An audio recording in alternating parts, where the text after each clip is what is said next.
Alright folks, it's now time for episode 2 of my mini-series of retro game collecting tips. And in this episode I'm going to be covering the Super Nintendo Entertainment System. Now just like the NES, the Super Nintendo had a large library of games as well.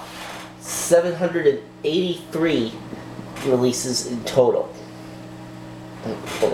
About roughly 250 of those were North American exclusives, and then another 62 were European exclusives.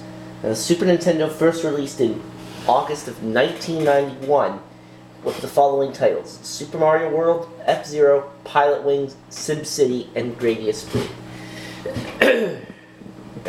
Now, of course, with the Super Nintendo, a lot of popular franchises from the NES returned, such as Super Mario, Zelda, etc. But Super NES also saw debuts of some new series. Among the series that debuted on the Super Nintendo was the ever-popular Mario Kart. The first entry in the series was called Super Mario Kart and released in 1992. You were able to select 8 drivers in this, from one of 8 different drivers in this game. Among them being Mario himself, as well as Luigi, Peach, Yoshi, Koopa Troopa, Bowser, Toad, and Donkey Kong Jr. are also playable in this. And this game was a lot of fun. Alright. And of course, another series that debuted on the Super Nintendo was Star Fox, or Lylat Wars as it's called in the United Kingdom. Although, Star Fox first released for the Super Nintendo in 1993 and is a first-person shooter game. And this was the first Nintendo game to use polygonal graphics. And how they did this was it became the first game ever to use the Super FX graphics acceleration coprocessor powered GSU-1.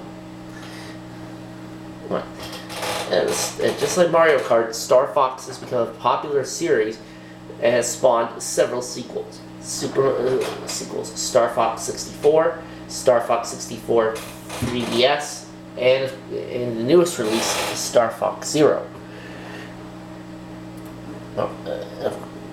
Another series that got its start on the Super Nintendo was, of course, F-Zero. And just like Mario Kart, F-Zero is a racing game. However, this racing game is set in the future.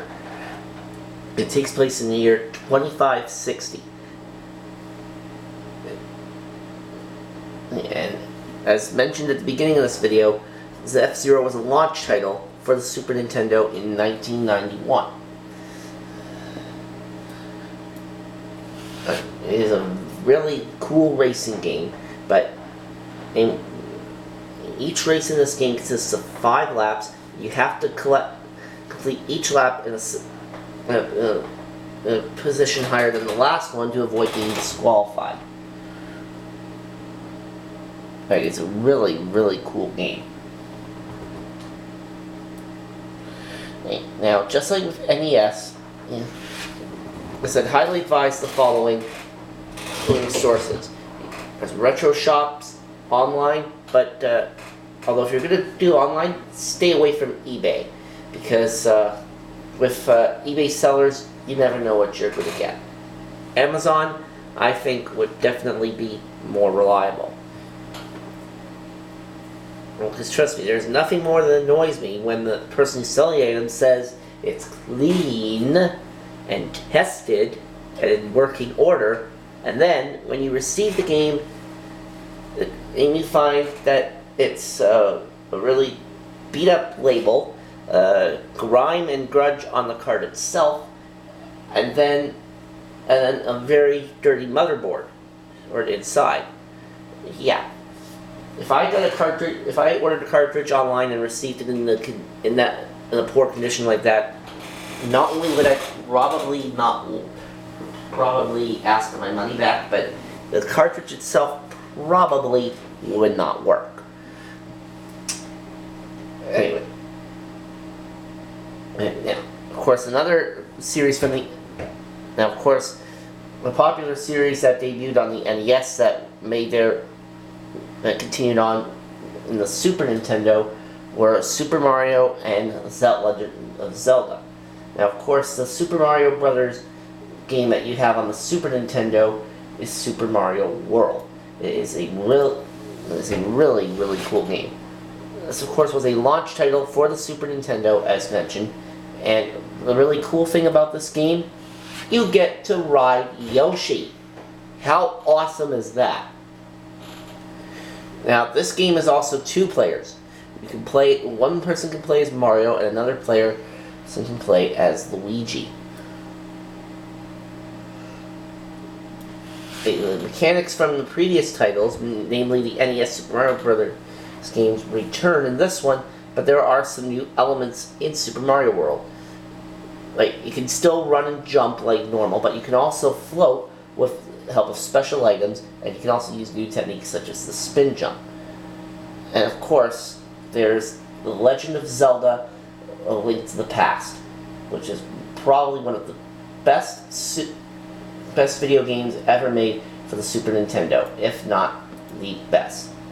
Now, in A Link to the Past, the plot focuses on Link as he travels to save Hyrule, defeat Ganon, and rescue maidens related to the sages.